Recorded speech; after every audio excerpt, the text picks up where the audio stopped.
Now, the lasso tool, he of course is hidden underneath your set of lasso tools. There he is right there. And what this guy is going to do is detect high contrast edges. So an object like this, a darker object on a stark white background, is a perfect example of where we might use the magnetic lasso tool. Just a quick note here, we do have some settings across the top of the interface along the options bar for setting the tolerance levels for the tool itself. But I think for now, just for demonstration purposes, I'm going to leave all the defaults, but you're more than welcome to fiddle around with width, contrast, and frequency. Okay? So what I'm going to do is I'm going to find a starting point on the object itself, maybe along the right edge, maybe about there. And I'm just going to single click with this guy. And all I'm going to do, I'm not going to click and drag. I've single clicked to mark the starting point for my selection. And all I'm going to do is simply move my cursor, move my mouse pointer along the edge of the object itself. And as you can see, the magnetic lasso tool is leaving a trail of breadcrumbs behind me. In other words, what it's doing is it's laying out a path behind the cursor along the high contrast edges. Okay?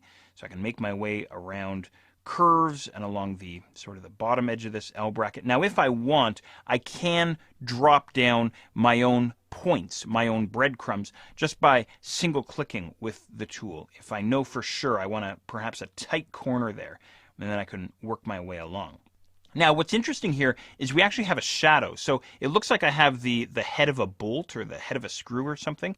And you can see there's a shadow underneath it. That shadow, by the way, is being cast or created by the flash on my camera. So what I'm going to try and do is I'm going to try and come along the actual top edge of the object. But notice that the magnetic lasso tool is getting confused by the high contrast edges. It's working along, say, the second portion, the right-hand portion of the head of the screw, but the left-hand portion, notice it grabbed some of the drop shadow. So I'm not too concerned about that because I'm going to show you a trick for getting rid of that extra drop shadow there.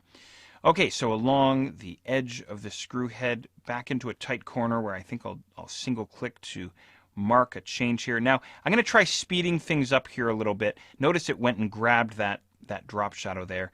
And again, just for the sake of time and brevity, I'm going to really speed things up here. In the real world, I would take my time, obviously, but we want to get this guy done because I got to show you some other techniques here. So all the way down the left side, and again, the drop shadow here, I'm going to try cutting across the edge of the object, and it looks like it did it for me. Awesome stuff. So I didn't get the drop shadow along the bottom. Back to the starting point, and I'm just going to single click to finish off the selection. There you go. The magnetic lasso tool. Very cool tool. I want to address a couple of things here. If I zoom in just a little bit on my object, notice obviously that I did get some of the drop shadow. This is what I meant here. Along the left edge of the screw head, it looks like we got some of the drop shadow. Along the right side or the right bottom side, we didn't. So what am I going to do about that? I'm going to grab the freehand lasso tool.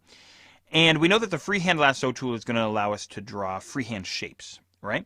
We also know that Shift will add to a selection and Alt will subtract from a selection, right?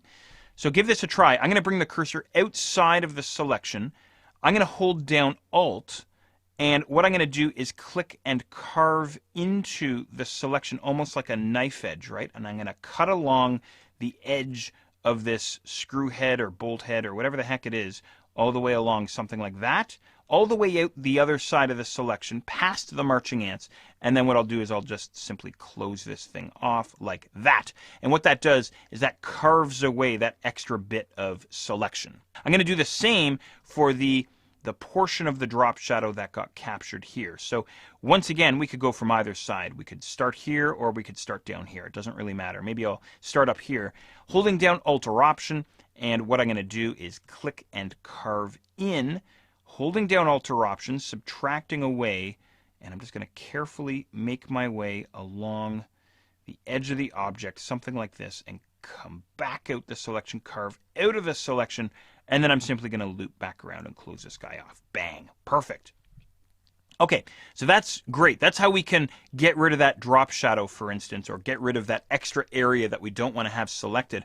But you know, as I was working here, I noticed that part of the bolt head or part of the screw head didn't get selected. I can see just a few pixels in there.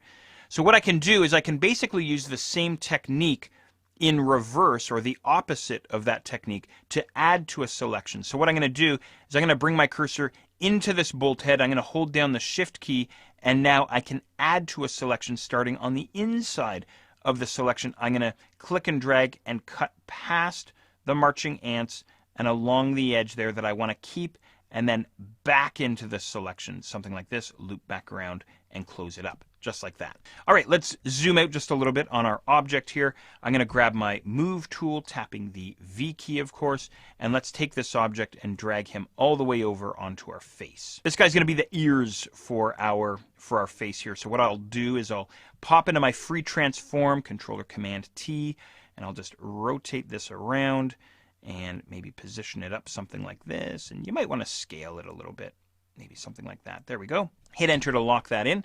And of course, we have to do the same thing over on the other side of the face, don't we? So I'm going to hold down Alt or Option and drag out a copy, just like that.